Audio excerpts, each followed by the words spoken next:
Ça fait plusieurs années maintenant qu'on travaille avec Data Solutions sur le projet PIMCore. C'est vraiment une relation, elle est hyper fluide déjà de 1. On passe systématiquement par Data Solutions pour faciliter tout le process, notamment de contractualisation avec d'autres partenaires. Là, on a PIMCore comme partenaire avec Data Solutions, mais on va aussi avoir Widia. Et ça nous permet vraiment de pouvoir développer notre PIM à son maximum de son potentiel.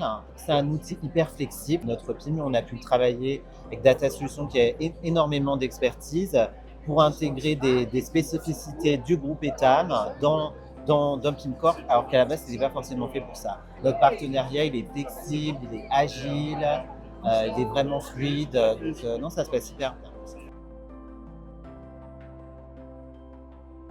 Le retour du métier, je dirais une bonne adhérence du métier à l'outil. Même si au début, on va dire, il y avait un petit peu de réticence, ça arrive pour chaque nouveau projet. Mais au fur et à mesure, les métiers sont demandeurs et ils enrichissent de jour en jour le produit et le catalogue.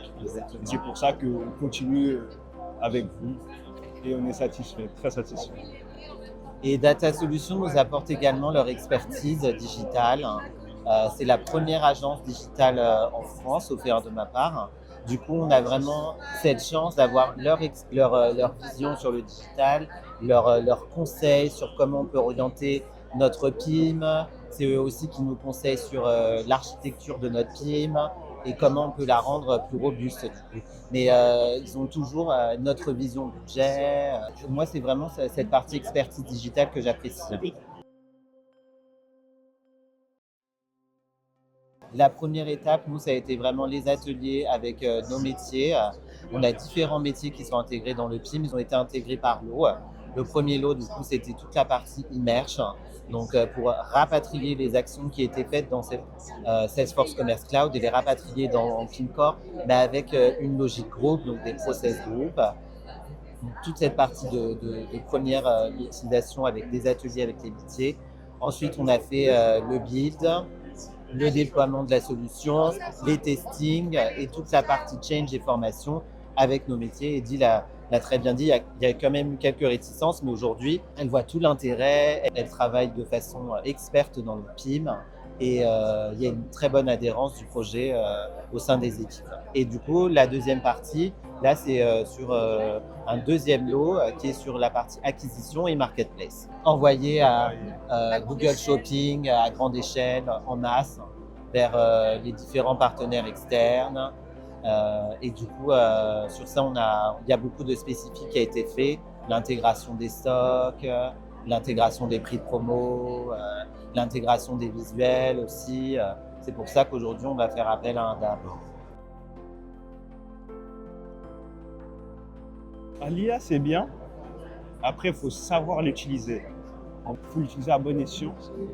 Donc, que ce soit pour nous, la génération de contenu, pour nous aider à développer nos produits.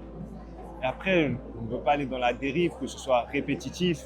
Donc, c'est pour ça qu'il faut toujours repasser derrière, pouvoir relire, que l'IA ne se trompe pas, qu'elle ne décrive bien nos produits et pas le produit d'un concurrent.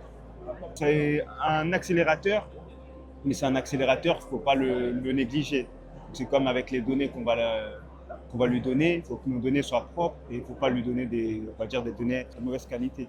Pour moi, en tout cas, l'IA, ça va être un accélérateur dans le time to market et la production.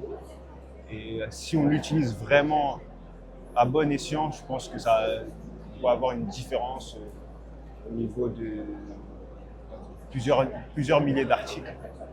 C'est un facilitateur. Facilitateur, mais l'humain reste clairement essentiel. Sans l'humain, je pense qu'on va avoir au moins 100 fiches produits qui auront la même description. Exactement. C'est pas possible.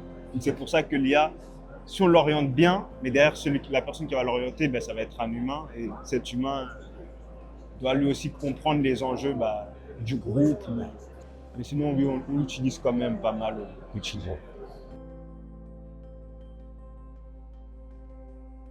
Comme l'a très bien dit Eddy, c'est l'intégration de l'IA dans notre PIM pour la gestion des traductions et la gestion des contenus, en français notamment.